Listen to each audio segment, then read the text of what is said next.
Good evening, everyone, and welcome to the Williamson County School Board meeting for May 20th, 2019. Board members, if you go ahead and record your attendance at this time.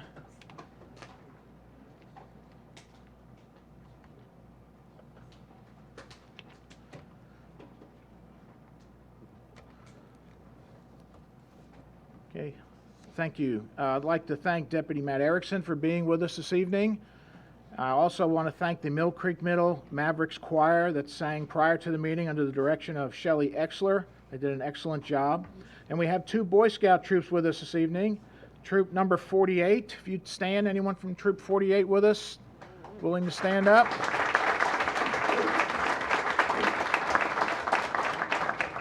Thank you. And we have Troop number 137 is with us also, if you'd stand.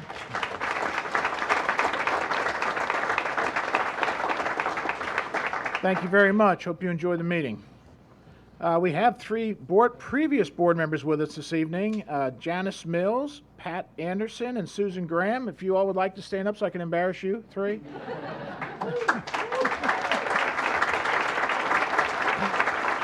Thank you, ladies. And we have Mr. Chad Stories with us, County Commissioner. Thank you for being here. All right, we have recorded our attendance. First thing then is the Pledge of Allegiance. We'd like to ask Deputy Matt Erickson to please come forward and lead us in that pledge, and if everyone will remain standing for a moment of silence after the pledge is done. Thank you. I pledge allegiance to the flag of the United States of America and to the republic for which it stands, one nation, under God, indivisible, with liberty and justice for all.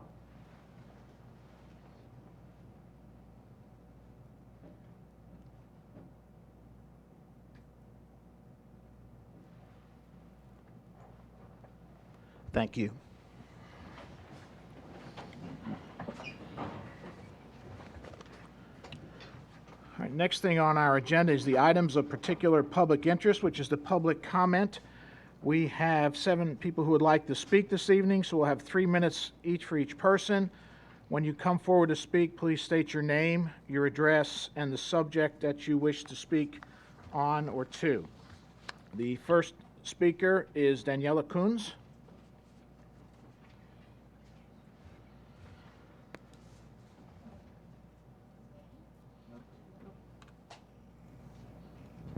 It's on.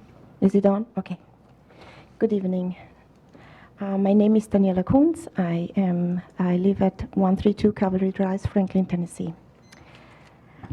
Dear school board members, on February 15, 2019, you received an email from me with an update that Superintendent Dr. Looney met with me and with Mrs. Gail Frost, Executive Director of the American Lung Association, and with Mrs. Oleg, a VCS Williamson County School District parent, and that he agreed and committed to creating a video for environmental education for yearly trainings for teachers and staff in order to protect also especially students from health-harming exposures to environmental toxins while at school. If you can recall, for many years I have been suggesting such a program to be added to the yearly Teacher Special Development Days, and in the form of a short 15-minute learning time in which the teachers checklist printout of the American Lung Association submitted to you during previous board meetings will be given to support the teachers and employees of Williamson County Schools for ease of use to identify potential environmental health problems in a class or a school.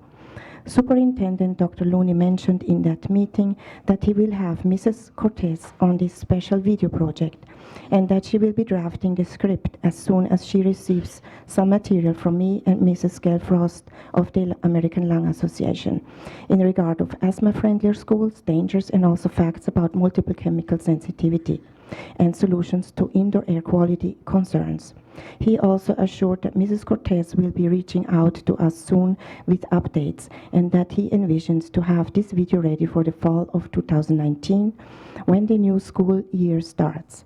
He stated that this would allow a few months of work on it and plenty of time to complete the project by that time frame.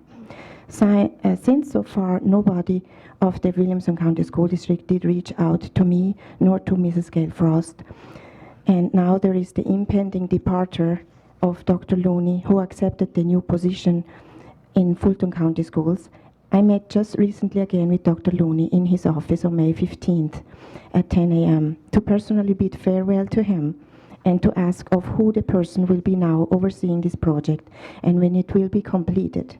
Dr. Looney said that interim Superintendent Jason Golden would be in charge and knows me personally and my advocacy, and that he will be the right person to contact. As mentioned many times before, I am most grateful for all the improvements made so far in these matters, especially so when the Williamson County School District passed and adopted my suggested amendments of the Policy 3.2017, the cleaning program, and the Policy 3.2019, repairs and alterations, in August 2015, to protect our students, teachers, and others in the schools from unnecessary exposures to harmful chemicals. I am kindly asking to have another policy passed for this. Thank you so much, and thank you, Dr. Looney, and congratulations to Mr. Jason Golden. Thanks. Thank you. Our next speaker is Johnlyn Nation.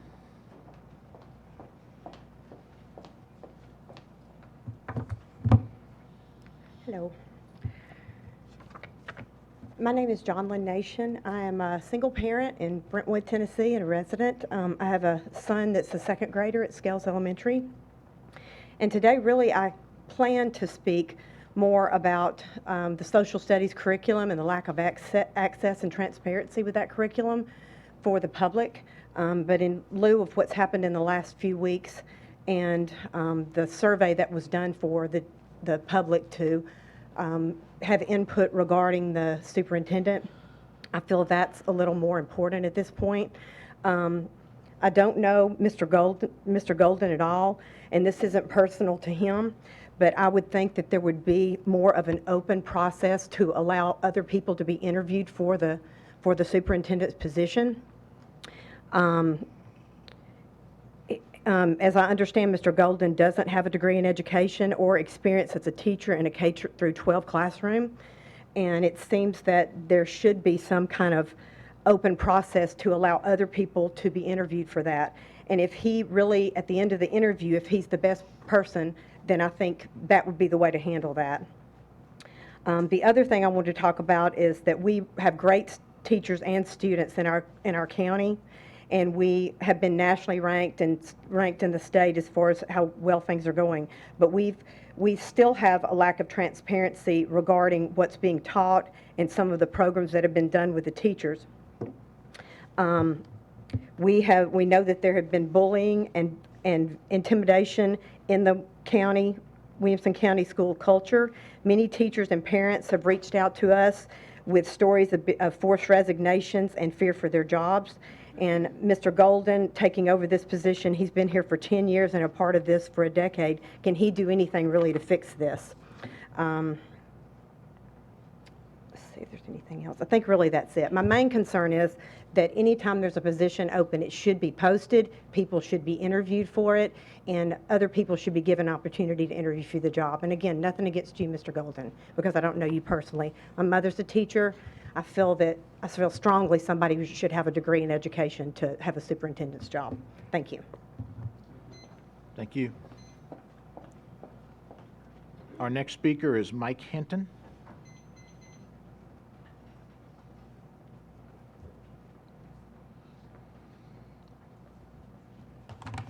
My name is Mike Hinton. I'm a parent and resident of Brentwood, residing on General MacArthur Drive at 1308. I was looking forward to the opportunity for our school board to do a fair and thorough search, at least within the state or perhaps a regional, for a new superintendent. Following the concerning events over the years, and especially the past several months, having a fresh perspective and possibly new and qualified blood was a hopeful prospect for many of us. Your superintendent survey listed some rather odd qualifications and omitted some very obvious ones, like having classroom or principal experience, and some type of education besides a law degree. Mr. Golden may be a fine man, and we all certainly hope so, but it simply can't be overlooked that he's been the school board attorney operating under the direction of Dr. Looney during his entire career here. And the fact that many of us took time to make thoughtful survey comments, which most of them went unread and obviously unconsidered, was disrespectful and disappointing. The fact that someone would say there's simply no one else within our system who's qualified is terribly insulting to many of our outstanding assistant superintendents, principals, and educators. And if it's a CEO you're looking for, this county has some of the most successful in the country. The way the selection process was handled was so wrong. The job was not even posted. No one, not even our interim superintendent, was even granted an interview. It was shameful, unorthodox, unethical, and inconsiderate to everyone, including Mr. Golden. So now, at the very least, we'd like to ask the board and Mr. Golden to please honor an easy, necessary request with all the unanswered questions that remain, and because of all the money that will be saved from not doing a nationwide superintendent search. A thorough, third-party, unbiased, and unaffiliated audit must be conducted of all the accounting over the past several years, and we would like to be included in helping choose the auditor. Thank you for your time. Thank you. Our next speaker is Rae Sanchez.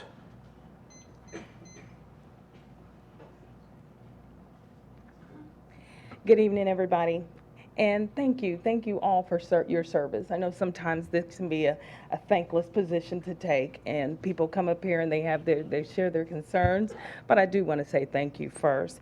But I am here tonight to say, and I hope you hear the humility in my voice, to say that I'm a mother of 6. I have many children in the system, including 2 that are graduating this week.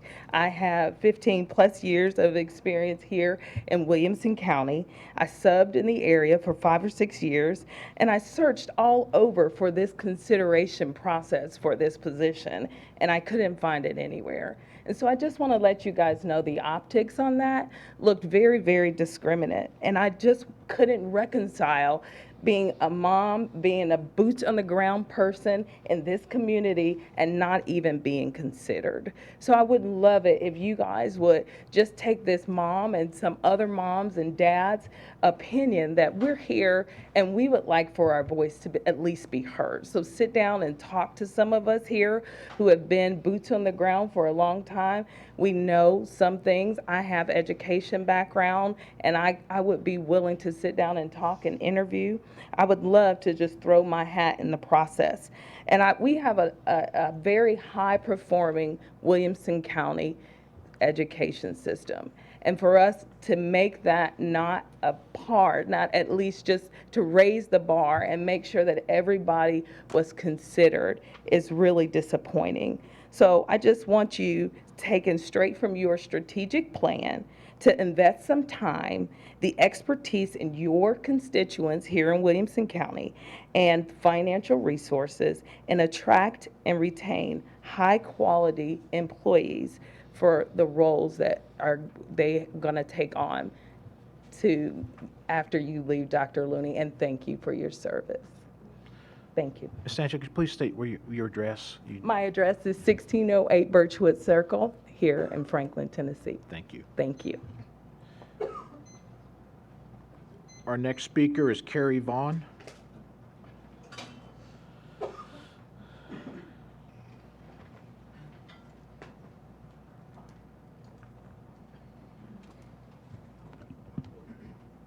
Hello, good evening. My name is Kerri Vaughn. I live at 4620 Eagleville Pike in Chapel Hill, Tennessee. I'm president of the Williamson County Education Association. I've been an employee, a teacher in this county for 17 years. I grew up in Williamson County, attended Williamson County schools, K through 12, Trinity, Page Middle, and Page High. I'm glad to work with our school system, and we do such great things. Great things are happening. I have 2 things I want to mention tonight. Number 1 is I'd like to thank Dr. Looney for your years of service to Williamson County and wish you all the best in your future. Thank you for working with Williamson County Education Association. The second thing I would like to bring to your attention this evening is the superintendent search. I would like to publicly state what I wrote on the superintendent survey last week. As WCEA president, I met with our building leaders of elementary, middle, and high school, and we came together and we talked about things. And I gathered my thoughts before I wrote this. I would like to publicly state this. Jason Golden has what it takes to continue the great work already going on in Williamson County schools. Why go for the unknown when you have the best fit in-house? Mr. Golden has a proven record of collaborating with all stakeholders in our community. He has positive working relationships with the school board members, county commission members, parents, local business, and all school staff. Mr. Golden has a great academic leadership team in place to continue the growth and academic achievement. He knows the strategic plan and will continue to advocate. The time, money, and stress of not knowing who the next leader will be causes undue stress to all teachers, staff, and especially staff in leadership roles. So I'm going to go off here real quick. If you've ever been in a business that merges or a business that gets bought out, there's this unknowing when you have an interim position. There's stress when it comes to the teachers and leadership. If you don't know what's going to happen, it's just undue stress. And when we have somebody proven like Mr. Golden has been to our district, I have 100% confidence that he's going to lead our school system and continue moving forward. Let's have a smooth transition. Thank you. Thank you. Our next speaker is Donna Saiva.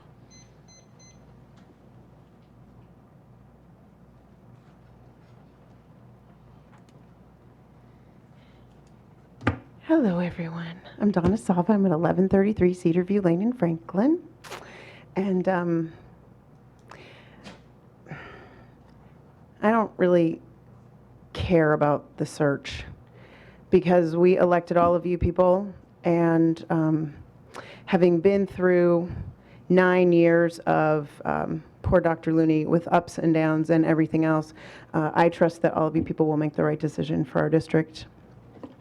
So I want to thank you for all the time that you have put in and the meetings that you have sat through and the crap that this county and these people and all of the stuff that you've been put through for all of these years. You have listened to every complaint, every question. You've been open with the students. You've been there for all of them. You stood outside of schools and made them feel safe and put them first. And in my opinion, that's really all that counts. I would rather have you there for my kids than anything else. So I appreciate all of the time and the countless hours and meetings that you have been in and that I know I have sat in with you that have been ugly, and you have put up with way more than you ever should have. And thank you from the bottom of my heart as a mama here in the district. And we have 2 years left, and I look forward to those continuing along the same good lines that you have started and created here. And I have enjoyed working with you. Thank you very much. Thank you. Our next speaker is Dr. Nedra Clem Jackson.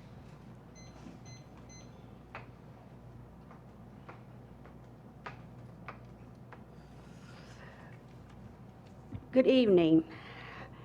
I'm Dr. Nedra Clem Jackson, MD. I'm a medical physician, doctor. I'm a family physician. I'm a graduate University of South Carolina School of Medicine, Columbia. I also have a master's. My concern is about the health of the children in Williamson County. Even though I take care of patients in Middle Tennessee. My kids, I don't have any kids here. I'm gonna give you my office address because they're trying to kill doctors, so I don't give you where I live. But anyway, that's it. It's a known fact. They're trying to kill us. They curse us out, and they don't want to pay us. It's free health care, but we took care of that problem. Okay. My office is 1616 Westgate Circle, Suite 129, Brentwood, Tennessee, but I also reside in Brentwood, Tennessee. I want to address the main problem many physicians see is the opiate epidemic. Tennessee is number one. I know some kids in this county, they're on opiates. We feel that that may be the root of the cause of some of the bullying that's going on, the depression. When I heard that a student had, I don't know all the details, but to me almost attacked the superintendent, which I really want to thank you. I've been following off on even when I wasn't a parent. But through your illness and all that you had to go through, because in addition to what I do and everything. I'm also a former first lady of a university, and you're talking about political. It's a nightmare. The way people talk to you, parents, and we even have some parents on opiates. And I just feel that even though we can different, it's a way to talk to everyone. So I'm here to let you know that my office, I've donated already $200, which I really didn't have, to Brentwood High School to have during the football season, and T-shirts to have showing my business. But I think we need to invest, and I would love to be considered, to have a contract. Some schools have nurses. Nurses can't write prescriptions. They can't make diagnoses. They may think someone has asthma because they're wheezing. Everyone with asthma who wheezes don't have asthma. So I think we need to invest in the health of these kids. I'm also helping out in Georgia, where you're going, Dr. Looney, on a program where they're working with young kids that instead of putting them in the emergency room, bring them to a detention center and see if their problem is opiates, mental health, or whatever, before they put them in jail. Thank you very much. Thank you. That ends the speakers for this evening. Our next item is the approval of the agenda. Anyone like to make a motion for the? We have a motion to approve. We have a second from Ms. Garrett. Any discussion? I see none. If you go ahead then and record your votes, please.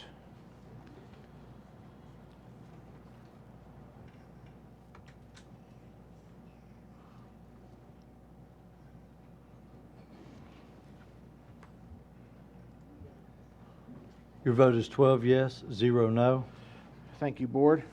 Our next item is the consent agenda. Anyone like to make a motion for the consent agenda? I heard a motion over here from Mr. Mitchell. I heard a second, Mr. Welch. Is that correct? Okay, we have a motion and a second. Any discussion on that? I see none. Then if you go ahead and record your votes, please.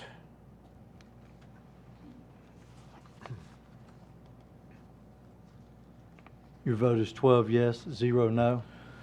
Thank you. With the approval of the consent agenda, we approve the April 11th, 2019 special called board meeting minutes. We approve the April 16th school board meeting minutes. We approve the May 6th special called board meeting minutes.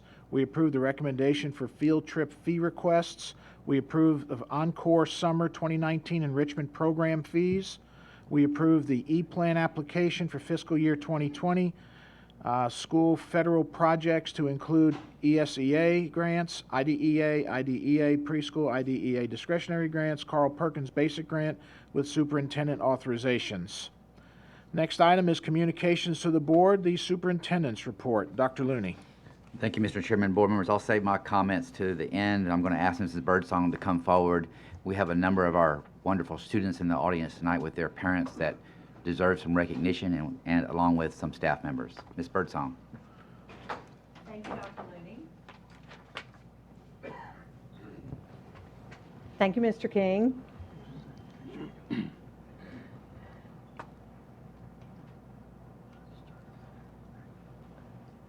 All right. Oh, it just went away again. Oh, that's a challenge. Standing up here is a challenge anyway. But anyway, all right, well, here we go. We will do it without me being able to watch the monitor. I will just try to read my notes. So we are going to start with perfect ACT scores. And yes, we have 9 students who we are celebrating this evening. So if I could get Mr. Kydell to come forward, we are going to start with Brentwood High School. And if I can get Michael to come on up. Michael Dillander, who scored a perfect ACT composite score on the March test. Okay, Michael. Good. So now stay up here. Since we're going to honor a couple more of your friends, why don't you stay with us, and then we can get group pictures and all that at the end. Okay, and now Michael Finch from Brentwood High School. Come on up, Michael.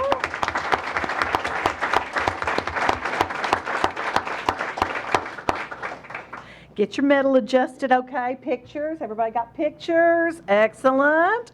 Okay, and also from Brentwood High School, Luke Latin, come on up, Luke.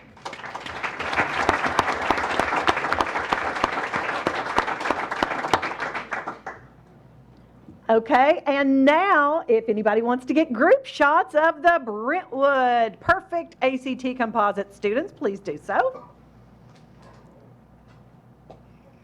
Very good, congratulations.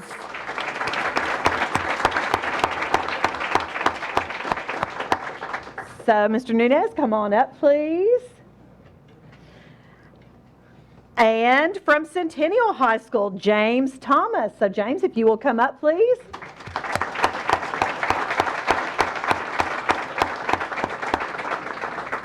And photo of James.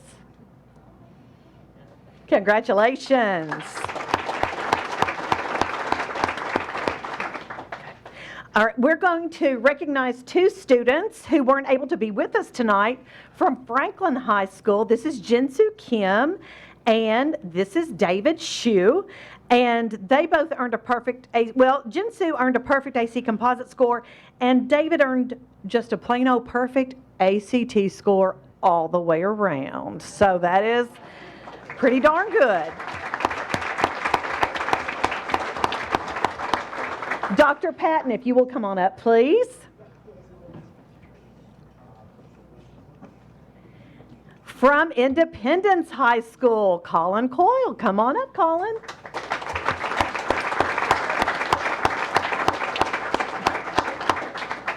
Y'all turn around and get your picture made. Very good. Okay. And also from Independence High School, we have Lydia Hayworth.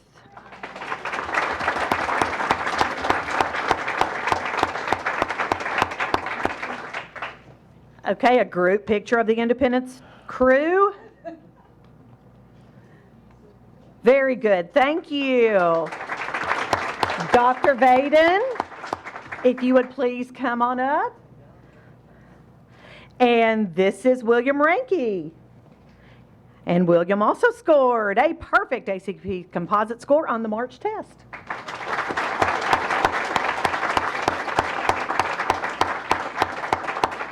Okay, y'all have to look this way because I know that's where his family is. All right, congratulations to all of our perfect ACT students. Now we are going to move into National Speech and Debate Association's state champion in the House Chamber, and this is Rohan Gupta. And his coach is Matt Grimes, and here at Medlin, Rohan is from Brentwood. And then we have several students who won honors at the Tennessee High School Speech and Drama League state competition. In public forum debate, this is Saeed Ubadallah and Parker Kozovic. Also from Brentwood High School in congressional debate Senate, Utsav Talati, and from Independence High School, impromptu speaking, you've seen him already once tonight, but Colin Coyle is your state championship. His coach is Jackie Zagelski. From Brentwood High School in the National Academy of Television Arts and Sciences, and as I say this every year, these are the Emmys, although we cannot call them the Emmys, we have to call them the Student Awards. But once again, our schools did just swimmingly well. So, best public service announcement from Brentwood High School, Madison Hebert, Ashley Gracia, and Sydney Paget. Ronnie Adcock is their teacher. From Franklin High School, Best Fiction winners, Bryson Sams, Porter Edwards, Jackson Fultz, Colin Pergo, Carter Fulkerson, Matthew Dyra, Anna Claire Lotta, Nikki Tudor, and Joseph Clinton. Also from Franklin, Best Photographer, Bryson Sams and Porter Edwards. And also from Franklin, Best Commercial, Will McAdams and Ivan Chin and Carrie Thompson is their teacher. From Page High School, Best Writing, that award went to Adam Plager. His teacher is Terry Flowers. And Ravenwood High School, you guys will appreciate this. There was a tie for Best Animation, Graphics, and Special Effects. This is Brian Costello. And Brian, yes, Brian tied with himself. Brian also won with his buddies Houston Chapman and Zane Deaton. Also from Ravenwood High School, Best Director Jackson Stufka. And also from Ravenwood High School, Best Editor, yes, Brian Costello again, and Houston Chapman. Their teacher is Rae Sanchez. We have some staff spotlights tonight. This is Liza Vaughn. You have heard from Liza before. She is on our OER team for social studies. She has earned SCORE, State Collaborative on Reforming Education, Tennessee Educator Fellowship. So quite the honor for Liza. And also, celebrating the CMA Foundation Music Teachers of Excellence, we had Benjamin Easley from Nolensville High School and also Michael Holland from Nolensville High School. Congratulations to all of our students, their teachers, and staff members as we close out the year.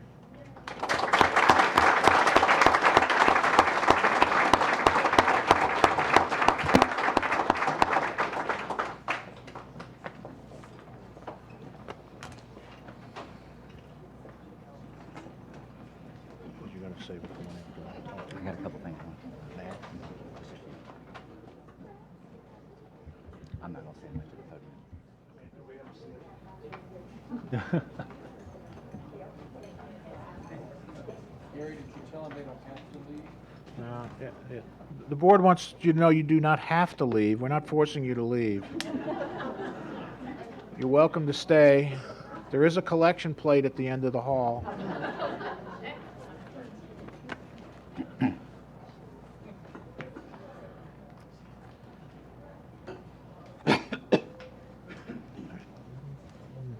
Dr. Looney?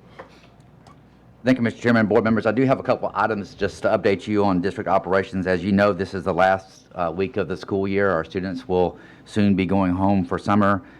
Based on all the reports I've received thus far, it appears that things are winding down very smoothly. You have signed up for the graduation ceremonies for this weekend, and I know that's going to be magnificent as well. I would like to thank everybody for their hard work this academic year. It's been another record-breaking, monumental year for our students and our employees, and so we should end the school year in a very positive manner. If you are not aware, on the political front, Speaker Cassida was given a no-confidence vote by the GOP today. What happens next, I don't know, but that should be on your radar screen because he's a Williamson County representative.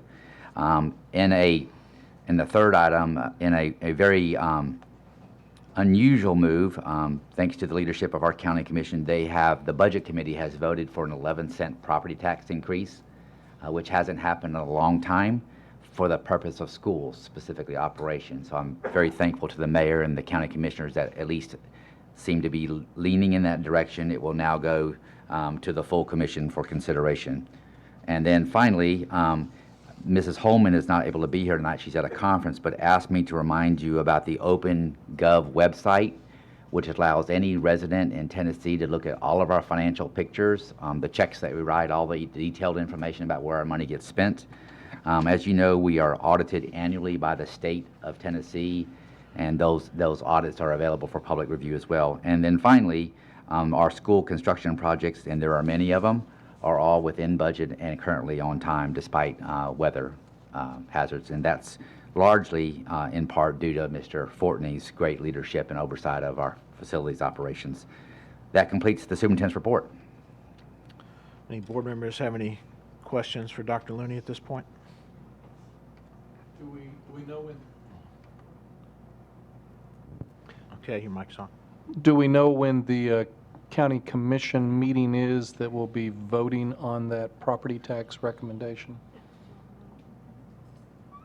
I'm going to defer to Mr. Golden or Mrs. Osbrooks. We're checking our calendar. It's in July. I believe it's July 9th, but let us double check that. 8th? July 8th. Yes, Okay. at 9 a.m. And that's a single reading or two readings on that? It's a single. They will be voting on our budgets as well as the county budgets on July 8th at 9 a.m. Okay, thank you. Mr. Welch? Thank you. On? So maybe this is the wrong time, but I'm going to take it anyway, since Dr. Looney, this is your last report to the board as our superintendent. And so I guess it was nearly 10 years ago that you and I sat down in your office and asked for, reached out to you, asked for a little bit of your time had made the decision to run for school board, and came to you and said, can you tell me what a school board member does? I think I'm going to apply for the job. You should probably know what the role is that way, which was a good plan on my part. And here we are nearly 10 years later, and we're just thinking about some of the things that have changed, and want to take a second to acknowledge that, because I think Gary and I think are the only ones who, go back that far in that sense, and nobody here when you were hired without the exception of Gary. So it's 9 years ago when I started on the board. We didn't have a strategic plan. We never had one. No 5-year, 7-year plan, anything like that. Currently on our second one. We did a countywide rezone, and that may not sound like a good thing. I'm sure there's a lot of people tell you it's a bad thing. But it really made us more efficient. It made all of our schools run better. It was something that took a lot of political capital and courage and a lot of fights, and we didn't go the easy route on that, and it made the schools better. Our academic growth, our academic achievement was straight A's. Williamson County Schools, even back then, was known as the place to be. But if you really dug into the data, our academic achievement, which measures how we moved kids from one grade to the other, it was 3 C's and a D. We weren't powering nearly as well as we could. And 3 years later, that was straight A's too. Our TCAPs, if you look at our quintiles, we were doing really solid in those middle 3. But our bottom and our top quintile, our kids that needed the most help or needed the most pushing, we weren't serving them real well. And a few years later, you looked at that, and those were way up too. In fact, a student with special needs, on average, did better in Williamson County schools than the average student statewide. Our ACTs, every single year, went up. That's amazing. Every single year. We broke every district record on that. Over $1 billion in scholarships offered to our kids with a B. Had more blue ribbon schools, 3 times more than all the other years combined. We changed how we built schools. We've added turf fields, which isn't just a superior product for our athletes, but it's a more efficient use of land, better way to build schools. We've added the Wilco Awards. We've added corporate partnerships with Adidas and with our Chamber of Commerce. Our arts funding has improved. We've added new programs. We've had the Fine Arts Festival. We created the PTO Leadership Council. Career and Tech. That's the hot button, but we were ahead of that curve as well. We've got kids that are graduating with associate's degrees and high school diplomas at the same time. Got robotics, kids building apps, flying drones, culinary. We've got the Entrepreneurship Innovation Center being built. We completely did Renaissance and ALC, serving all of those kids. And like you just alluded to, we changed the culture on funding our schools. Everybody got on board or they got off. You won Tennessee Superintendent of the Year 2 consecutive years, 2 different organizations. TOSS, and I forget what the other one is. You'll have to remind me, but that's pretty amazing. And we went from being recognized as one of the best in the state to the best in the state to one of the best in the country. That's a hell of an accomplishments for 10 years. So tonight and your last night, I wanted to acknowledge everything that you've done in the academics, the arts, and athletics. I think you're leaving some really, really big shoes to fill.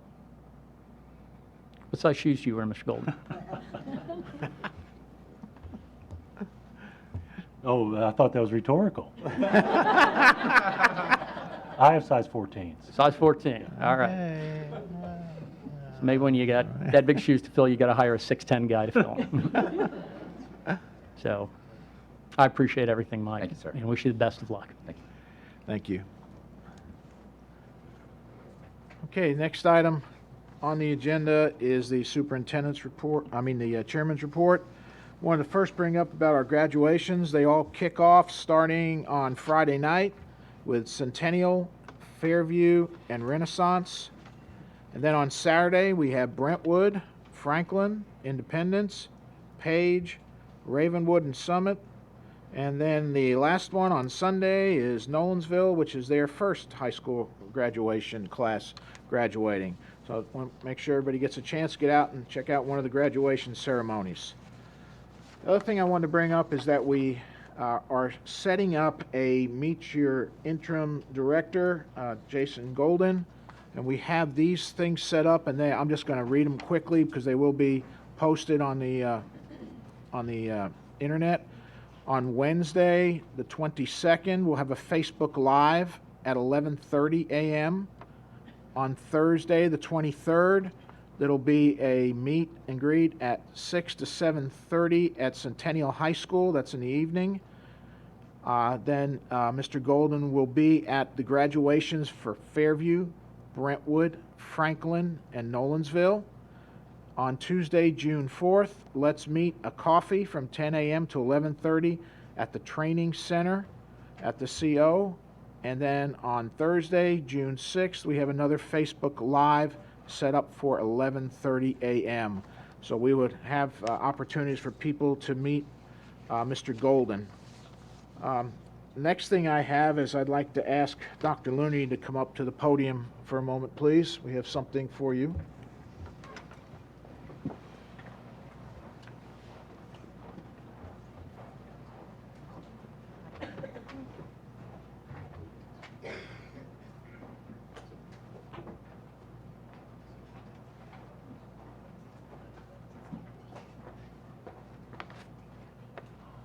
Dr. Looney, it's a gold bag.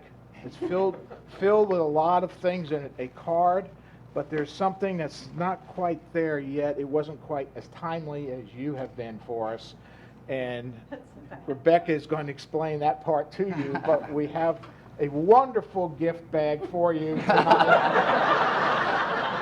Budget's tight. It's great. It's really heavy. I think you can handle it. Rebecca's blushing.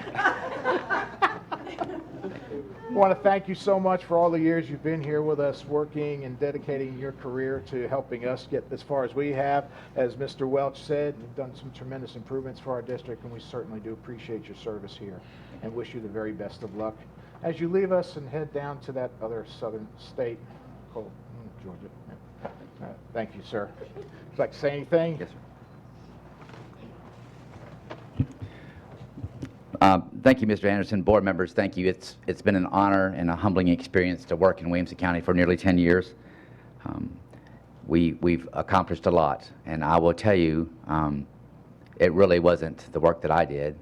It really was the work of the 6,000 employees that we have and your leadership. I just got to be along for the ride. I've never strived to be a popular superintendent. I strive to be a superintendent that puts students first. And I want to leave you with just this thought.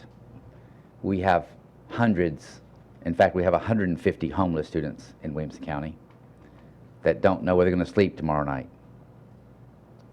We have kids that are abused physically, emotionally, and in other ways by their parents and relatives that are asking us, crying for help.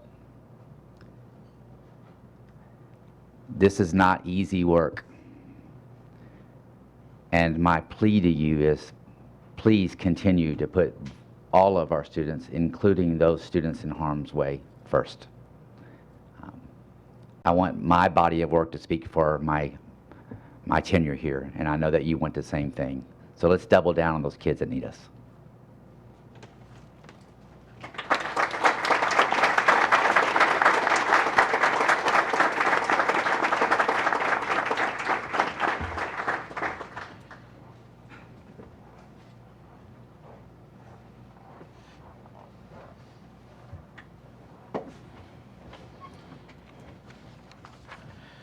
Okay. Our next item is unfinished business, and we do not have any, so we move on to new business.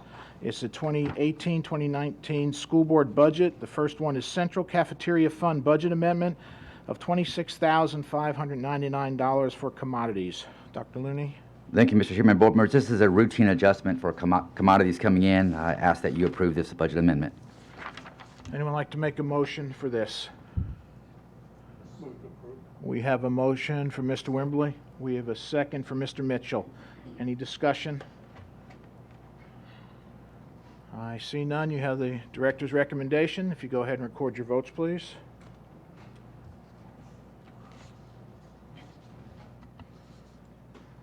Your vote is 12 yes, 0 no. Next item is Central Cafeteria Fund Budget Amendment for $83,000 for medical premiums. Dr. Looney. Thank you, Mr. Chairman. Board members, just as a reminder to the public, the Central Cafeteria Fund is self-funded. This is end of the year line item reallocations based on need. I do recommend your approval. Anyone like to make a motion on this one? We have a motion for Mr. Mitchell. We have a second for Mr. Cash. Any further discussions? I see none. You have the director's recommendation. If you go ahead and record your votes, please.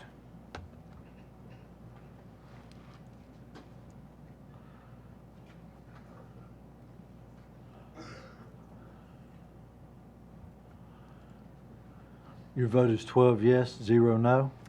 Thank you. The next one is the Education Capital Project Fund intra-category transfer of $295,000 for roofs. Dr. Looney. Thank you, Mr. Chairman. Board members, we've received the bid information for roof repairs and need to transfer this money in order to make that happen this summer. Anyone like to make a motion on this one? We have a motion for Ms. Cleveland. We have a second for Mr. Hall. Any further discussions on this item? I see none. Go ahead and record your votes then, please.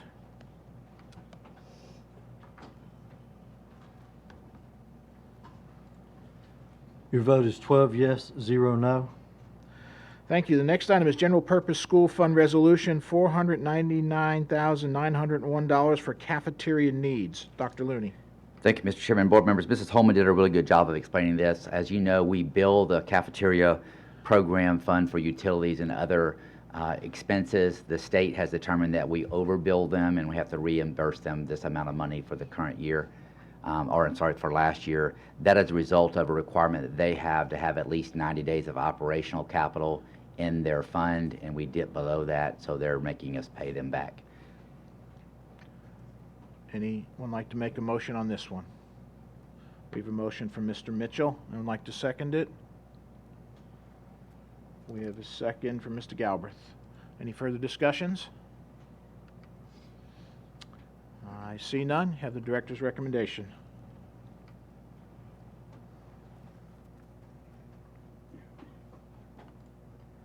Your vote is 12 yes, 0 no. The next item is General Purpose School Fund Resolution, $267,220 for SROs. Dr. Looney. Thank you, Mr. Chairman. Board members, we have for the last several years reimbursed the money that we received from the state for this particular item to reimburse the county for the high school SROs. This allows us to do that. Anyone like to make the motion on this one? Mr. Fiskus makes the motion, and Ms. Cleveland makes the second. Any further discussion? Okay, you have the director's recommendation. If you go ahead and record your votes, please.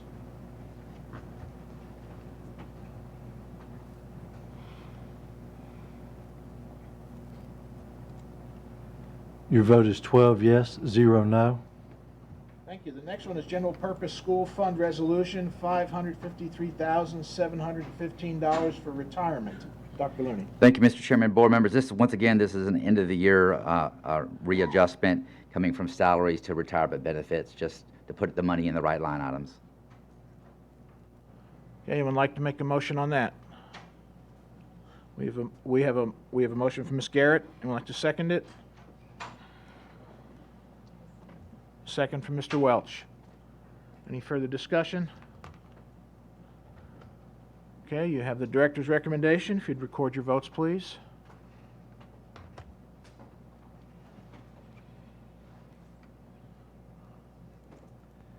Your vote is 12 yes, 0 no. Thank you. The next one is General Purpose School Fund Resolution, $300,000 for various insurance. Dr. Looney. What I previously stated, this is just for the insurance portion of that. Do recommend your approval. Anyone like to make a motion on this one? Mr. Hall with the motion. Anyone like to second it? We have a second from Ms. Durham. Any further discussion? I see none. If you go ahead and record your votes, please. Your vote is 12 yes, 0 no. Thank you. The next budget item is General Purpose School Fund Resolution, $400,000 for the Trustee Commission. Dr. Looney.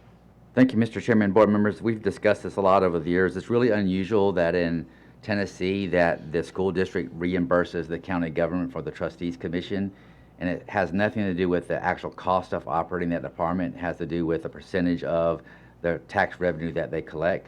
And so we end up paying them more than what we originally budgeted because we budget 92% rather than at 98%.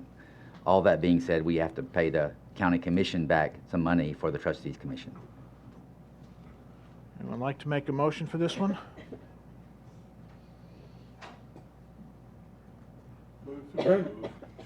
I know no one wants to, but Mr. Wimberly made the motion. Mr. Welch, was that a second, hesitant second? We have a second from Mr. Welch. Okay, if you go ahead and record your votes, you have the directors. Oh, Mr. Mitchell, I'm sorry I missed you. Did you want to speak to it? No, I was going to ask, if we vote this down, do we get to keep the money? Temporarily. Okay, go ahead and record your votes. Ready? All right, go ahead and record your votes, please.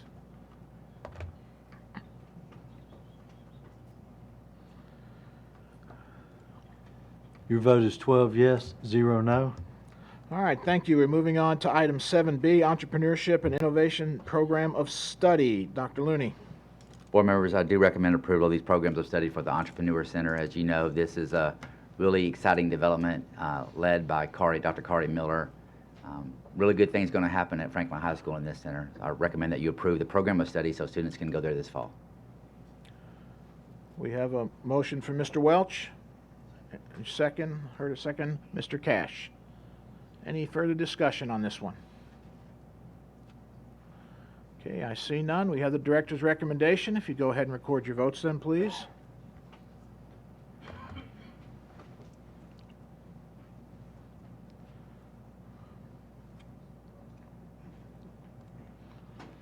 Your vote is 12 yes, 0 no. Thank you. Next item is new business 7C, board policies on first reading. Section 4 policies. We have Ms. Osbrooks, if you'd lead us through that, please. Yes, Mr. Chairman. This is first reading for Section 4, the remaining board policies. We would recommend approval for those policies on first reading. Anyone like to make a motion for this one?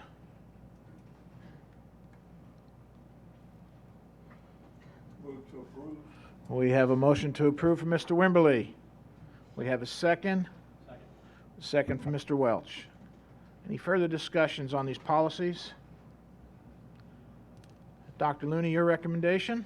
Yes, sir. I concur with legal counsel's guidance. I do recommend that you approve those. All right, board members, if you go ahead and record your votes, please.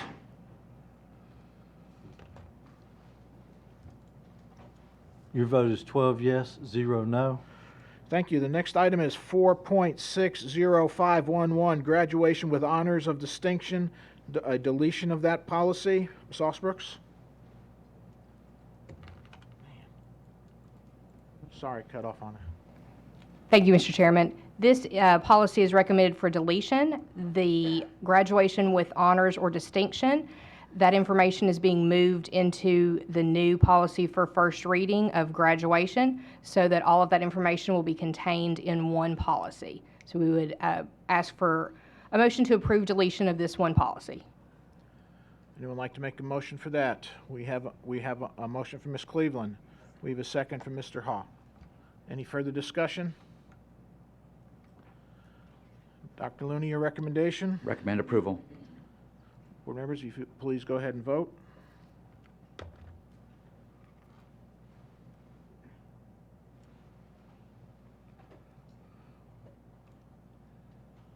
Your vote is 12 yes, 0 no.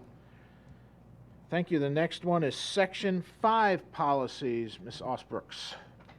Thank you, Mr. Chairman. We have begun the review of Section 5 policies, which is personnel. There are 4 policies upon first reading that we would ask for your approval under Section 5. Okay, do we have a motion?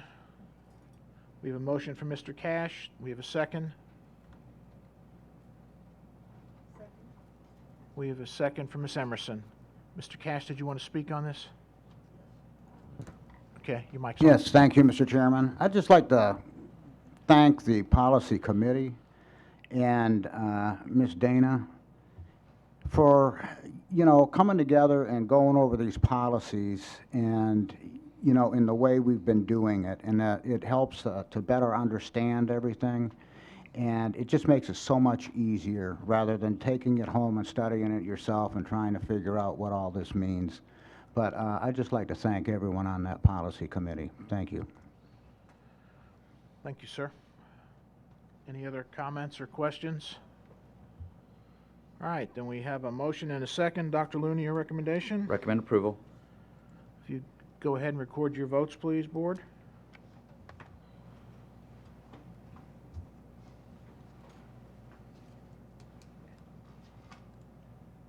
Your vote is 12 yes, 0 no.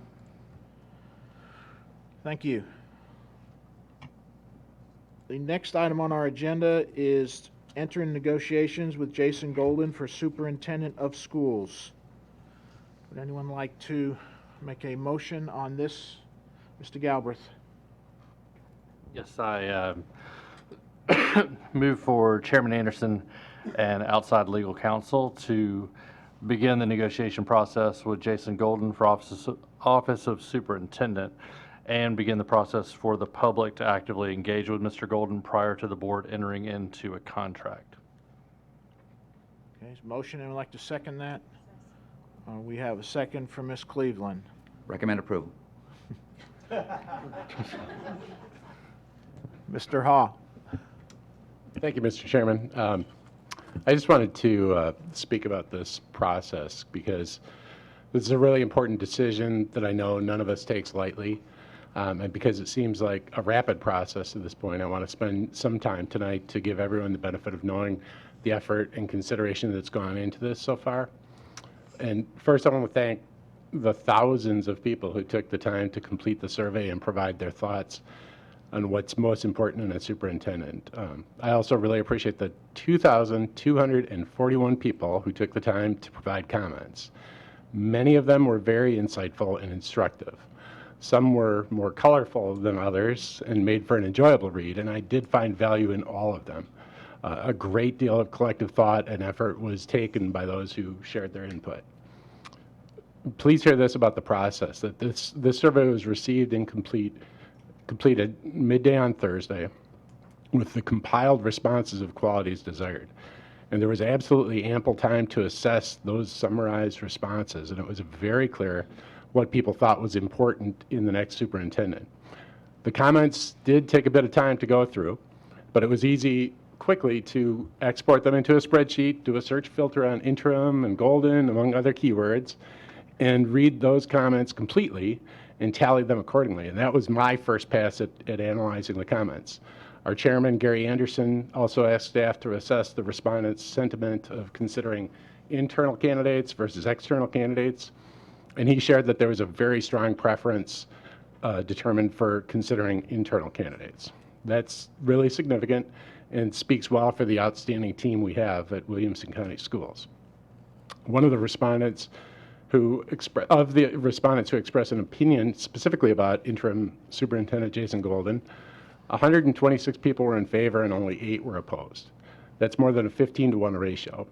I think that it's unlikely we would have that kind of overwhelming support for an individual outside candidate who would inherently be more of an unknown entity. And that really surprised me in a very positive way. There was a lot of support expressed specifically for other members of the cabinet, And that speaks very well of our exceptional central office staff.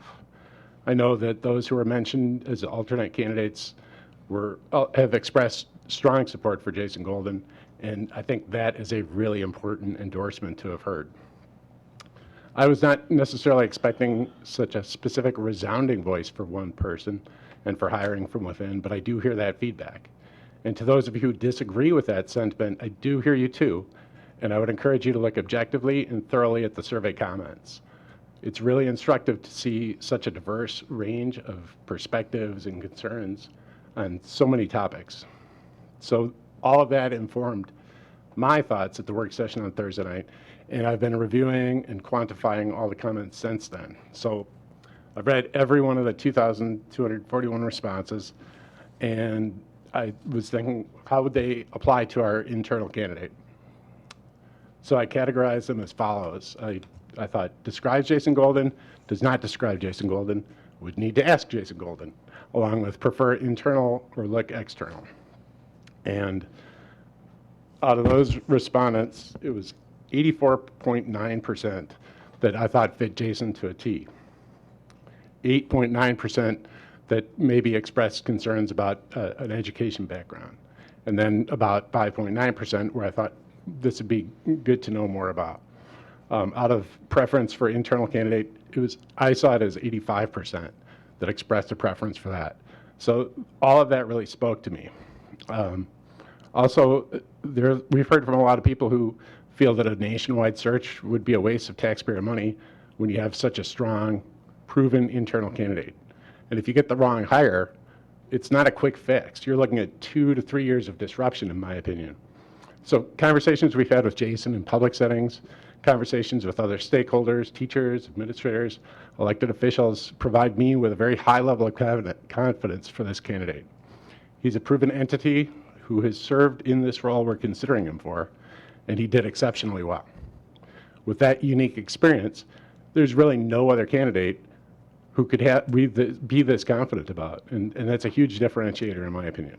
So what I took out of the vast majority of survey responses is that our community wants someone who is a great listener, a clear communicator, someone of high integrity who values the importance of research-supported practices, considers all stakeholders, and puts students first. Someone who looks at the whole student as opposed to just test results. A forward-thinking, humble leader. He may not be a former teacher, but I feel that Jason has the heart of a teacher. Kindness, compassion, empathy, and optimism are some of those qualities that embody that attribute. And those are found in our interim superintendent. I fully support Jason Golden for superintendent, and I feel strongly that this is the best decision we can make for the students of this county. Thank you. Mr. Fiskus. Thank you, Chairman. As a former teacher, and as a new school board member, I always had this idea that a superintendent should have a background in education. And but as I've gone through my teaching career and then also now on this board, I don't know that that's a requirement. When you have the incredible staff who are education specialists that are a part of this team that we have here in Williamson County, from the cabinet into the classroom, we have I think we can all agree that the success of our students and performance, as Dr. Looney said before, is because our staff and our team from the top down to the local schools has worked to provide the most outstanding people in those classrooms. And so, and here our assistant superintendents are outstanding administrators, and they've had education classroom experience as well, especially Dr. Allen and Dr. Webb, Dr. Golden, and Dr. Oyer. And so, as you think about this position, what do we need as a corporation that's a $380 million budget? And so, in this role, this superintendent operates as a CEO. And we heard earlier that, yes, we do have lots of successful CEOs in this community. And so we need to have a successful community, have a successful CEO at the top of our school system, just as we've had with Dr. Looney. But the thing about it is that CEOs don't have all the skills that are required to run an organization. They have to have the skills to build the team that are required to run the organization. And so strong CEOs are able to lead with humility and a willingness to empower the experts to do their job. And I've seen Jason be this type of leader. He's a learner. He's a great listener. He's a deep thinker. He's an expert in education law. He's successfully operated as our second in command since 2012, and he's been on the district leadership team in various roles as a counsel and then also as assistant superintendent since 2006. So he knows us. He knows our system. He knows our community. The others on the executive leadership team and members of the central staff and several principals and teachers that have talked to me, especially yesterday at the Page Baccalaureate, told me how much they trust him and they know him and they would be honored to work with him. And so they also know in those comments that I've had that they trust him to allow them to do what's best for those children in their classroom and in their schools. As Casey said, Jason's an educator at heart, but he's a lawyer by training. And I worked with some lawyers in the church business. You wouldn't think there were, but there's a lot of lawyers that are also pastors. And he has an understanding of educators and administrators because he's made the effort to do so. He's an outstanding person, an outstanding listener, an outstanding strategist, and an outstanding leader. And so one of the things that I, as a new school board member, the other night, I wanted us to make sure that we had time for the community to see what we all see in Jason and what the staff and the team that has been working with him see with him. And so I invite you all to make sure that you engage in one of these opportunities or multiple opportunities to engage in conversation with him. And so for that, I fully support Jason as our next superintendent, and I'm excited about us moving forward into this new period, and I appreciate Dr. Looney's leadership and time here in our county. Thank you. Our next speaker, Ms. Garrett. Thank you, Chairman Anderson. I just wanted to speak a little bit about the framework for the board's decision-making because I feel like that it's important that the public know that. First of all, this is a nonpartisan board, and we have our code of ethics up here for every meeting. We can always see it. And our primary duty is to, at all times, think of students first in every decision that we make. So that's kind of the overarching framework for our decisions. We also have a strategic plan that everyone here has put a lot of work into over the past several years. Having a strategic plan helps us more clearly focus, and it helps us be a more efficient and effective board. I've done a lot of research into the landscape of superintendent searches. We have known that Dr. Looney was going to leave since mid-April. So although our first public meeting about this was more recent than that, we've had time to do a lot of research. We have a professional association, the Tennessee School Boards Association. We've consulted them. Superintendents have a professional association in the state of Tennessee. Tennessee, what's the O, Dr. Looney? Tennessee Organization. Tennessee Organization of School Superintendents. I've consulted them. And here, I want to tell you some findings about national searches. So in general, national searches are 50% effective. The general time frame that a new superintendent stays in a district is 2 years now. But the time that it takes for a superintendent to become effective is generally 3 to 5 years. So if you're only staying 2 years and your effectiveness is only realized in 3 to 5 years, that's an important consideration. Now locally, our success rate has, I think we discussed at our work session, has probably been a little bit lower than that for these national searches. And let me just throw out, one of the reasons I started looking into this is I was researching where Dr. Looney's moving to. Since 2008, Fulton County Schools has had 4 full-time superintendents and 4 interims. So that's 8 superintendents since 2008. So that is another input for me. Moving on from that, we have been talking to our communities since we knew about Dr. Looney's leaving.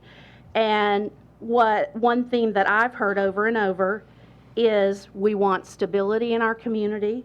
We want to build on our success. We don't need a change agent right now. We don't want someone to consider Williamson County a stepping stone. We want someone who has a firm foundation and who is an ethical leader, and we can move forward without a hitch. Those are the findings.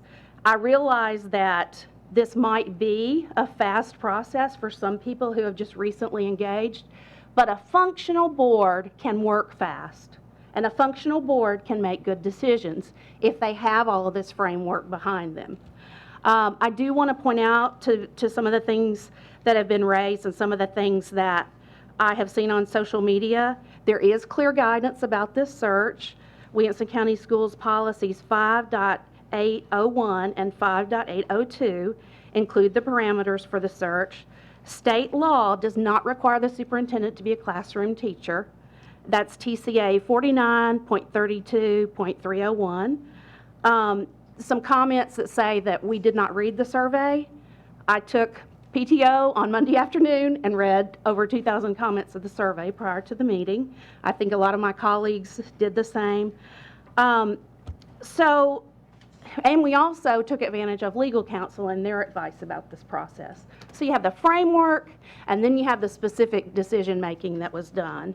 And I would just ask if anyone has questions about the process, talk to us. We're always happy to talk to you. And we're always happy to clarify things. This is not a nefarious process. We worked the process according to the law and according to the way that a good board should work the process. Did I talk as long as Casey? Okay. You're the one with the timer, so. Throw it out. Ms. Cleveland?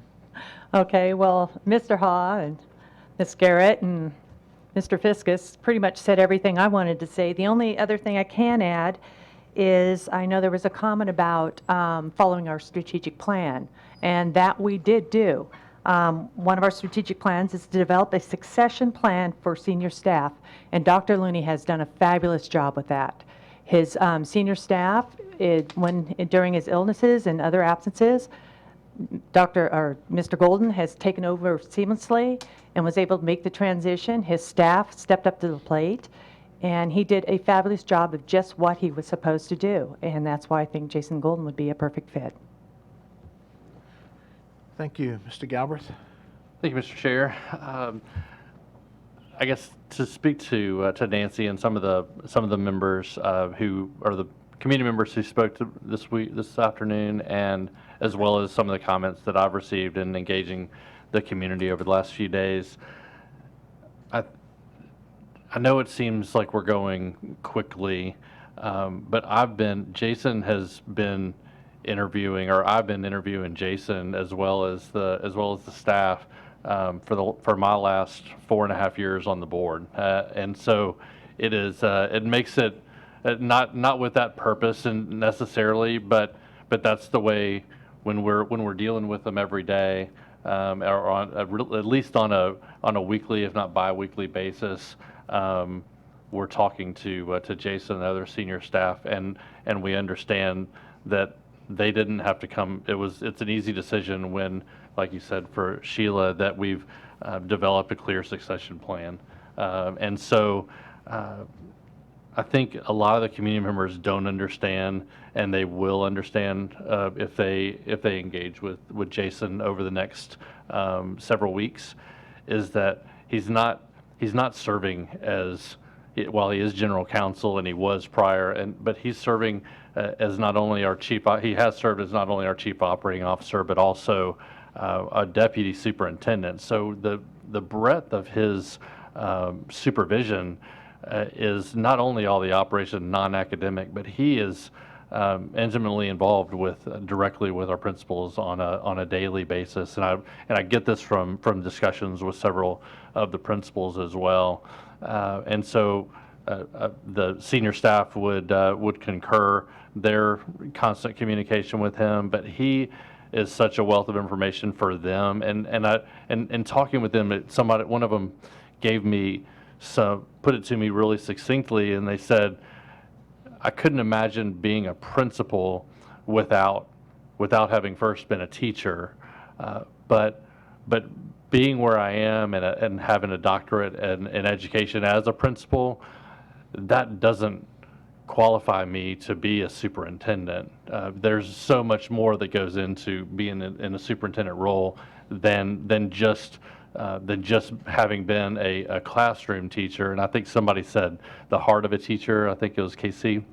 I think I see all those qualities in Jason, and he has made it a point in his career to deeply understand every aspect of education and be sure. And I think he's very well qualified to understand all the issues involved, but gather a team that can make all the appropriate decisions that need to be made for the best of our students.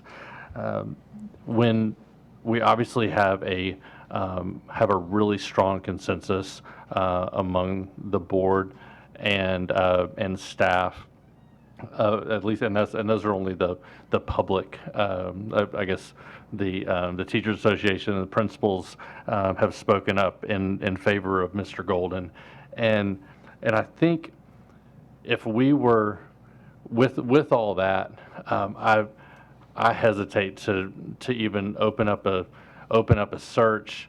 I feel like it would, if the only goal was to satisfy a need to let others be seen. If we ultimately pick Jason, which I feel would ultimately be the result, I think we would still be criticized for that being just going through the motions. And I think there's a lot of ramifications of doing that I don't feel are necessarily warranted. So during the work session, I think we did work through some issues. Several of us were talking about the process. I think we're fully supportive of looking at Jason as our number one candidate and the only candidate. But it was about process and perception and public input.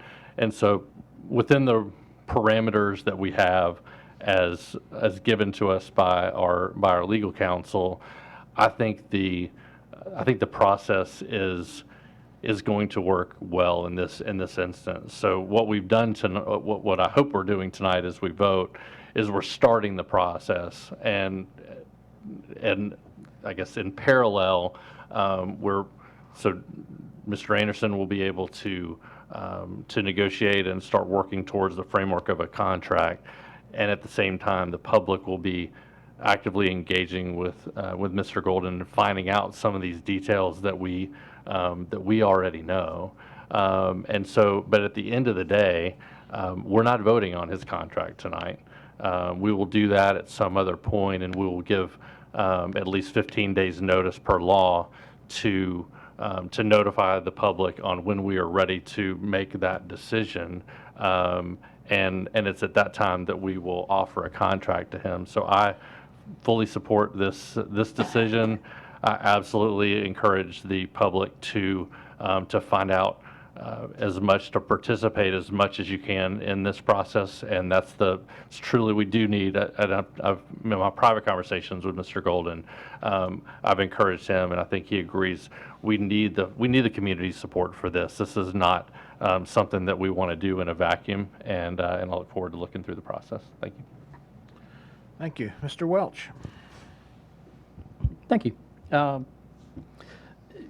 So I guess the comment about not listening to the public, let me tell you, as a member of the school board, you listen to the public. There's a lot of those PTO moms out there that got my email and phone, and they are not afraid to use it. So we hear from them. I heard from people yesterday at the baccalaureate. We hear, we're in the grocery store or everything else. There's a lot of communication that we have, and it's communication from the business community, it's communication from parents, it's from staff and teachers and principals, and from all of that, I will say every single person that I heard from, and overwhelmingly these were unsolicited comments, they came in, anyone who had worked with Mr. Golden, it was positive feedback. It was positive about his preparation to take the role on and continue to keep Williamson County Schools as king of the hill. And that was great. One of them I'm going to read just real quick. This was from a fellow superintendent in a neighboring county. And this individual wrote to me. I'm sorry, I'm find it here. I had it and then I lost it. She said, I hope Jason gets the consideration. Just between us, which I'm now reading it at a recorded meeting. I'm not telling you who. Yeah, you probably know. He's an incredible human being. He's learned a great deal about the instructional side of the house, knows operation budget. He also works to understand the issue. You would never miss a beat in Williamson County. And so I had a chance. I said, well, I agree with you all of that. I've seen Jason do the operational side of it. What do you think about as a visionary leader? And because in fairness, he hasn't had as much opportunity to show us that because that's not the role. And the individual came back and she said, Jason is a visionary leader in a thoughtful and deliberate way. He's not flamboyant or egocentric, but his thinking is second to none. Jason is a good judge of people and gives credit where credit is due, so we have people willing to step up because of his leadership style. He is not impulsive, but never mistake that he is having to deliberate. He has the plan, and he is cultivating others to move in the direction that he needs. He is a brilliant servant leader and could make significant contributions if given the opportunity. I am a fan of Jason Golden. And this was someone who has been able to observe Mr. Golden's role, who has a heart for children, who cares about this school district as well. I get the level of discomfort about the process, but I would also, on the flip side of it, kind of look at it from the perspective of if we were going to do a nationwide search, anyone that would apply sort of has to put their neck out there on the chopping block and raise the flag and say, hey, I'm considering leaving, or I'm going to apply for this job, or what have you. We as a board, we've got a great candidate. We've signaled that. 12-0, unanimous.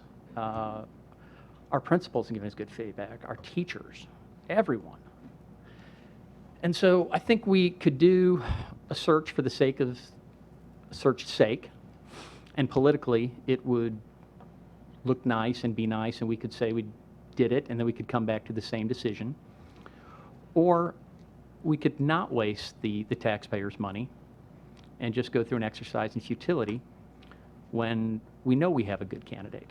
We know we have a great candidate. We have a candidate that we saw step in during Dr. Looney's illness and surgery, who did both jobs and didn't skip a beat, who's respected by our county commission, the legal staff, everyone. So I feel really good about this choice, to the point where I'm happy to put my name as one of those people who hired Jason Golden as our next superintendent of schools. And I don't say that lightly. I say that as someone who thinks this hire is, maybe with the exception of a county mayor, the most important hire we have in our county. So we're not doing it haphazardly, we're doing it to get it right.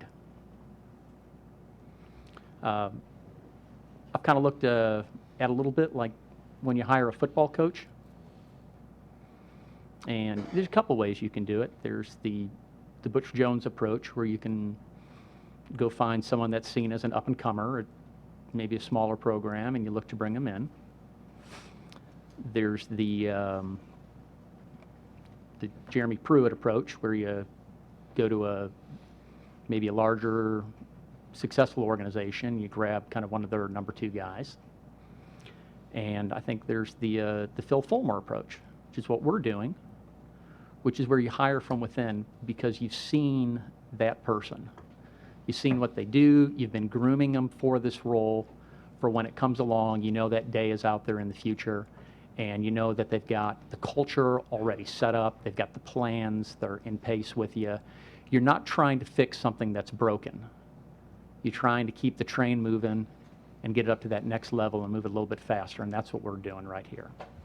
And I think if this was a hire where we've got problems, where we had fired our superintendent, then looking for someone outside is probably a much more valid argument to make. That's not us. We're wishing Dr. Looney well. We hate to see you leave, but we understand that this is a wonderful opportunity and wish you well. And we want to keep the good times going. And Jason, I think you're the guy for that, so you have my support for this job. Thank you. Thank you. Mr. Mitchell. Thank you, Mr. Chairman.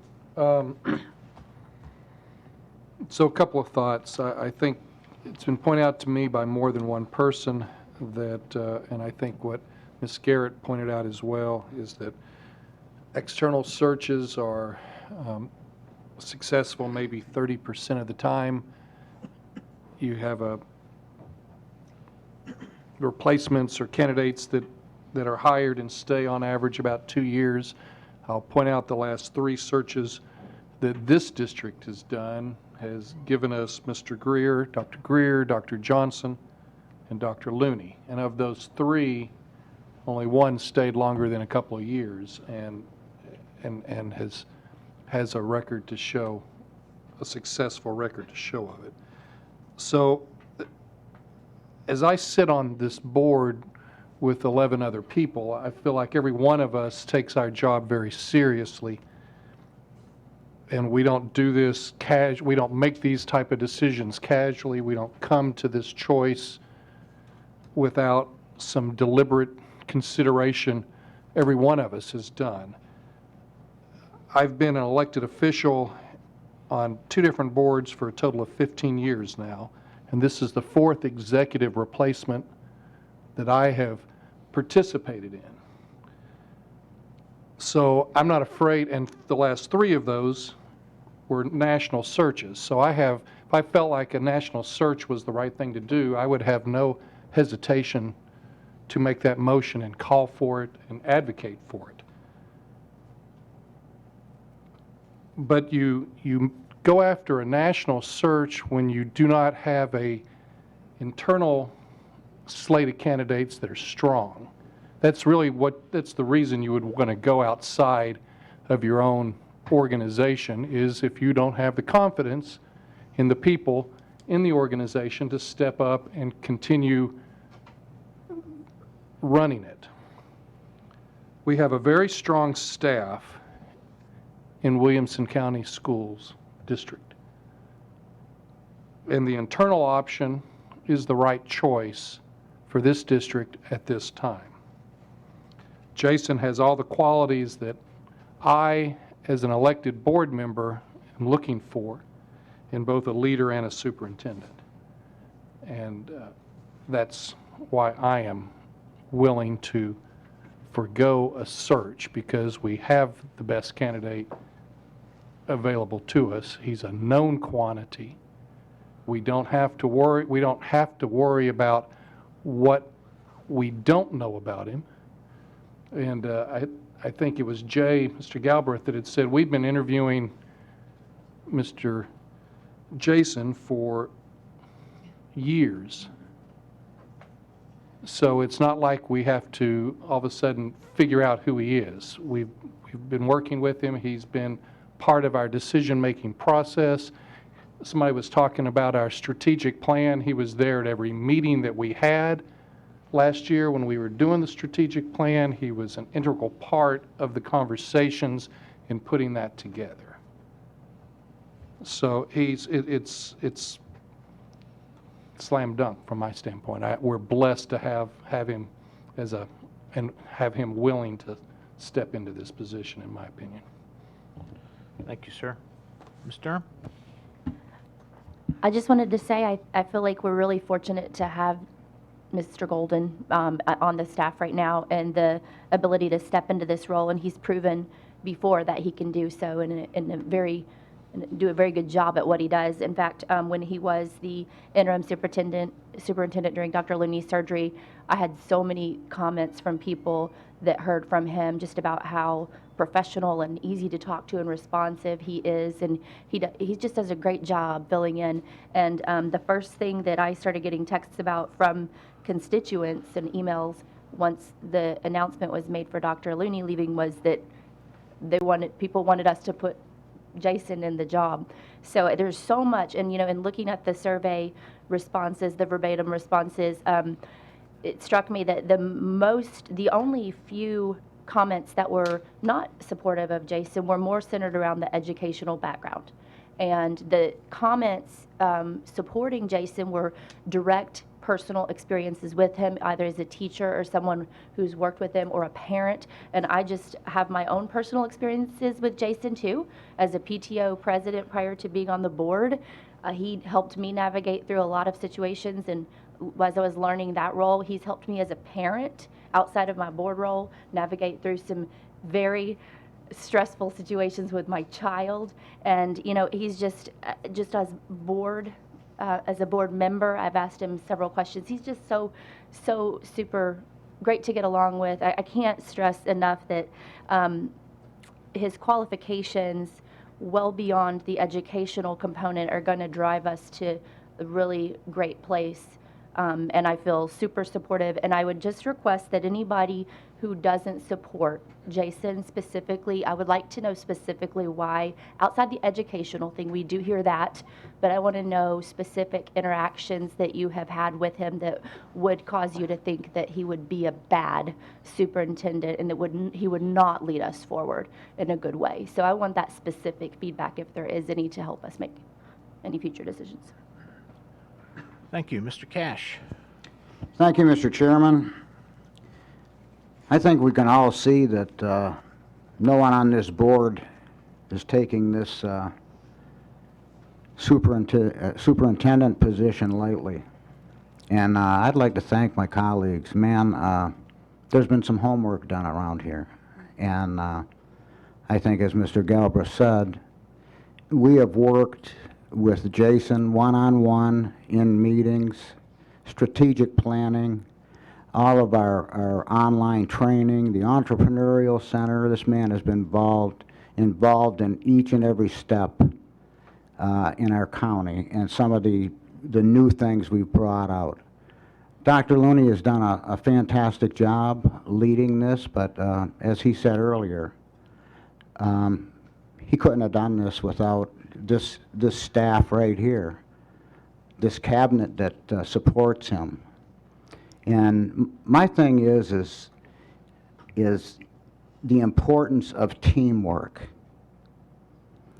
the importance of the communications with principals, teachers, the feedback from those people, from the bottom up to the top down. It takes time to create a team like this and what we have in Williamson County. We have to continue that. As Nancy said, most superintendents go out after 2 years, and then statistics tell us that it takes 3 years for them to really get engaged and change things in a school system. We don't need to fix what's not broke at Williamson County. We have achieved goals, the cabinet, this board, that have been unattainable or thought to be unattainable. We're looking at over 25.5 average on the ACT score this year. That's just one area. I think the last count on perfect scores for ACT was 40. I don't know how many. Is it 48, 50 now this year? You know, and it's like Eric said, I'm not going to go into all that, but it takes time to develop teams. I have not only looked at how the process works, but I have made or received over 150 calls to people. I have talked to at least 20 principals.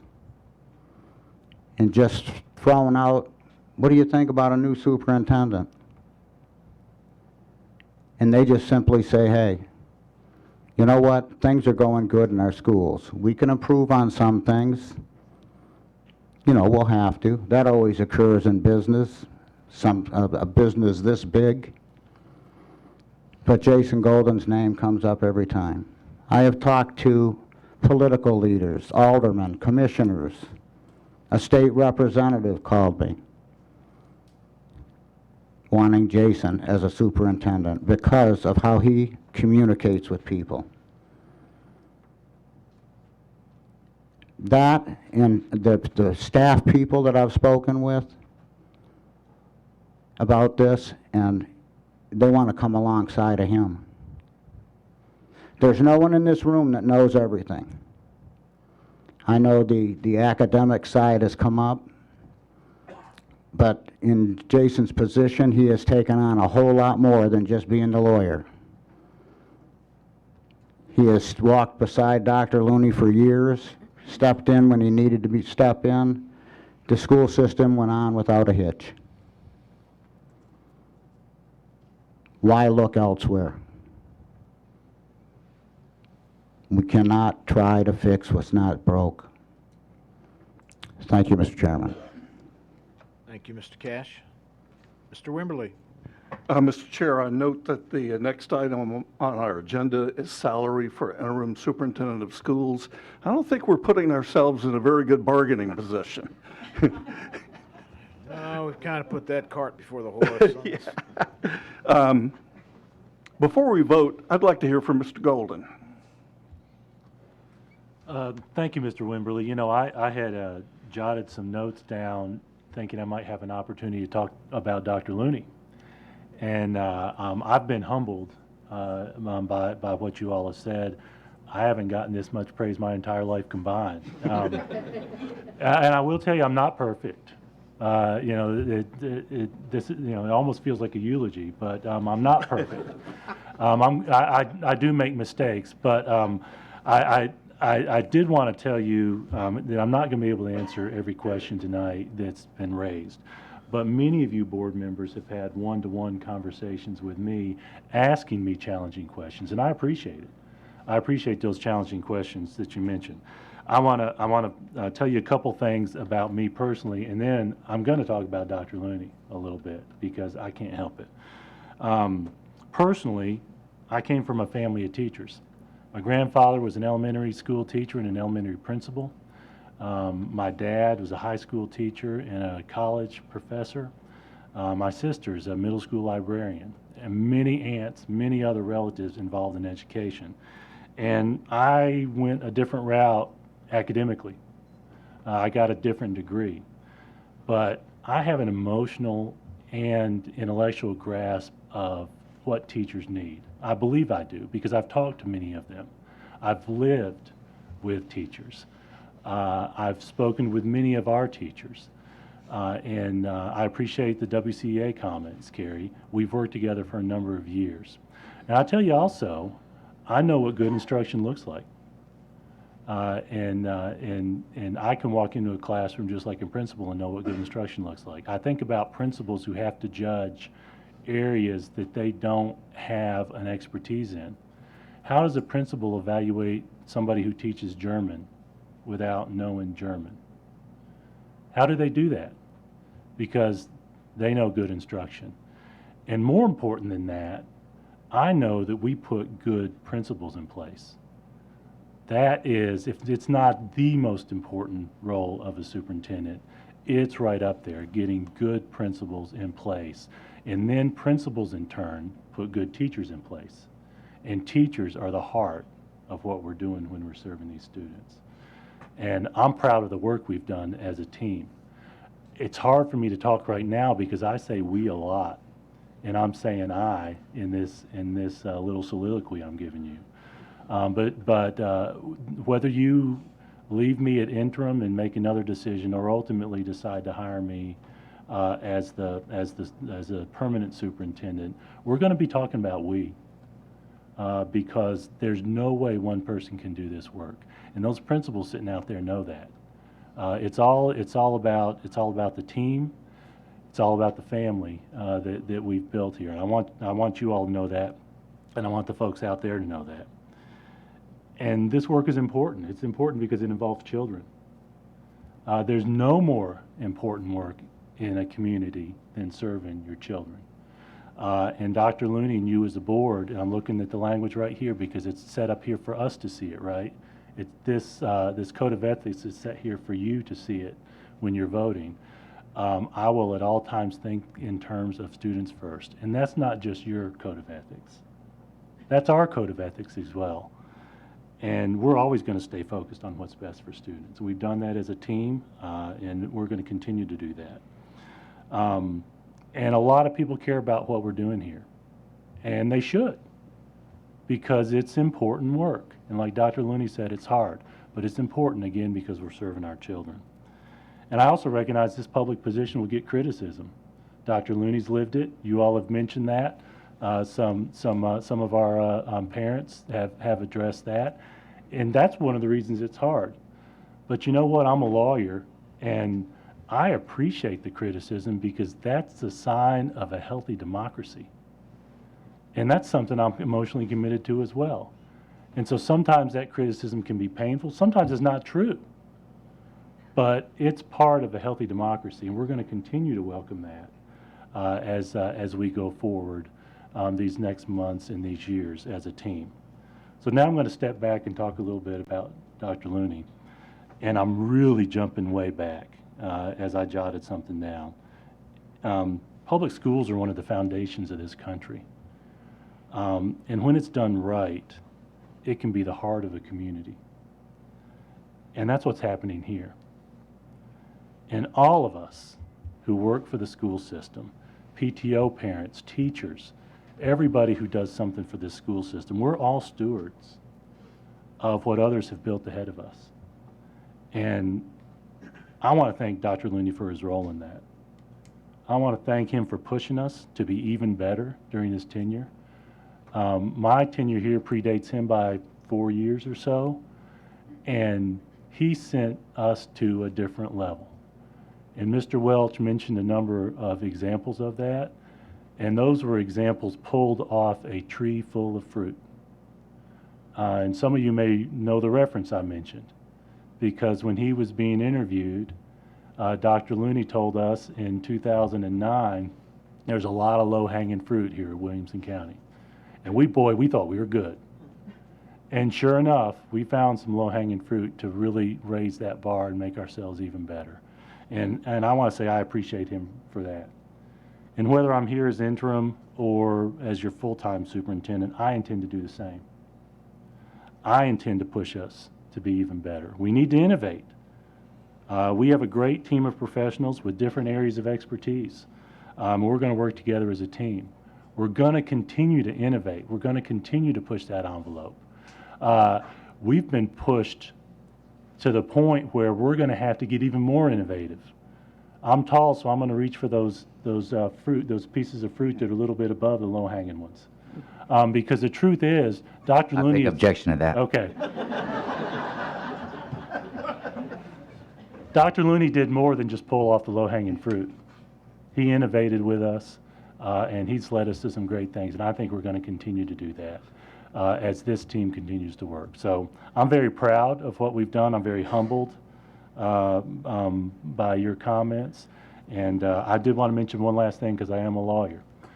And this has been mentioned by one or two of you. You're not voting to hire me today. You're voting to enter into a discussion with me about contract terms, and you're going to make a hiring decision later.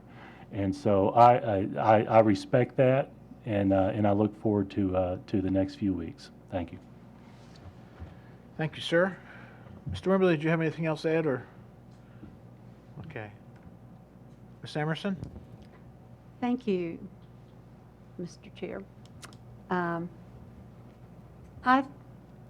am so proud of where we have sort of evolved to tonight. I know there's been a lot of back and forth with the survey and certainly phone calls from our constituents and whatnot, but I'm very proud that we've been able to include you all and listen to your concerns, and we'll continue to do that. But I think that we, as a board, have tried to be very purposeful in what we're listening to, the questions that we've asked, and the opportunity to provide for you, the public, kind of a little bit of what has brought us to this decision. So I encourage you to spend time with Mr. Golden, with some of these events that are coming up, and just know that if you're concerned about it, not only the board, but Mr. Golden is going to be concerned too, because his top priority is the students in this county, and we need to continue to stay focused on that. So thank you to all of you that have had so much to say, and I just think we're done, and I'd like to call the question. Mr. Golden, can she call the question? The process under Robert's Rules of Order is if there's no objection, then you can simply go to the vote. Is there any objection to her calling the question? I don't see any, so we are then ready to take the vote. We have a motion and a second to enter into negotiations with Mr. Golden. Motion was made by Mr. Galbraith, and we're ready. Everybody's already voting up there. Well, okay, let me find my voter here. Okay. Your vote is 12 yes, 0 no.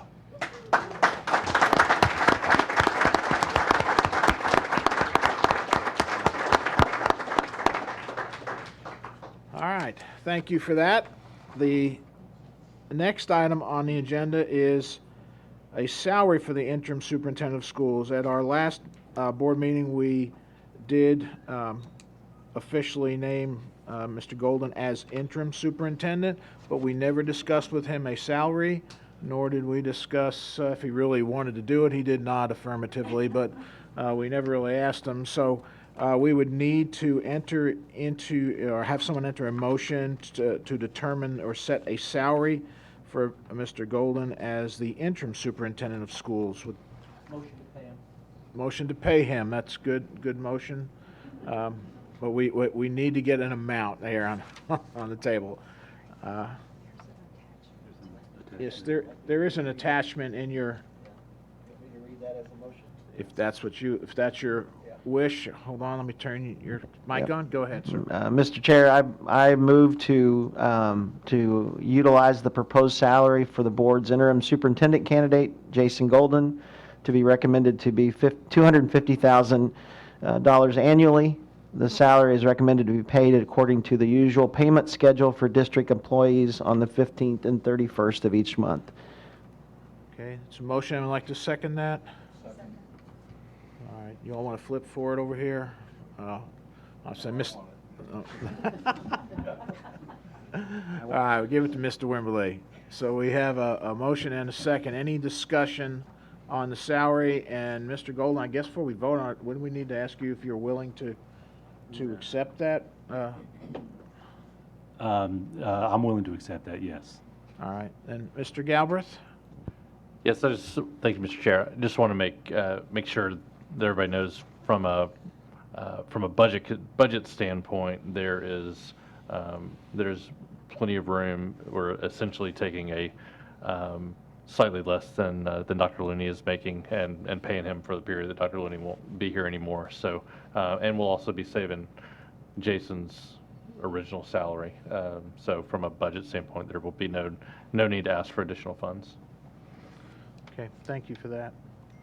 Any further discussion or comments on this? Okay, we do have a motion and a second. We're ready to vote. You all going to beat me to voting on it? You ready to go ahead and vote on it?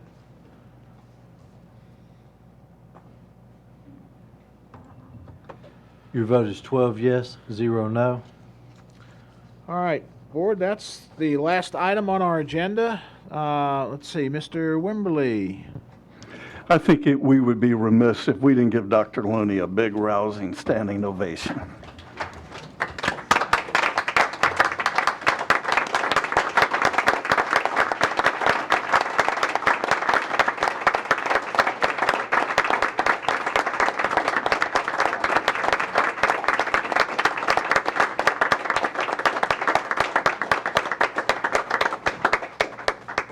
Mr. Fiskus? Point of privilege. This weekend, we had a student from Page that was killed in a car accident. And he's not the first student that has died in a car accident this year across our county. He's not the only Page student that's died in a car accident this year. And so as we close out this school year and as we continue to come back and travel, just remind your students, and students remind yourself to buckle up and to drive safely.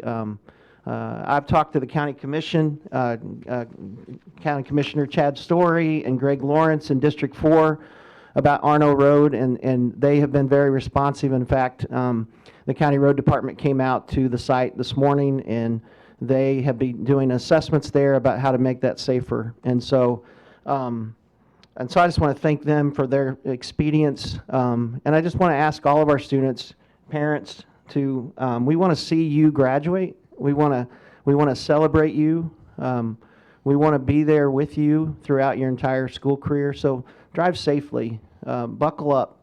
Remember that there are other people on the road, and remind your friends also. Thank you. Thank you. Ladies and gentlemen, that ends our meeting. Thank you for being here this evening. We are adjourned. Roll Tide.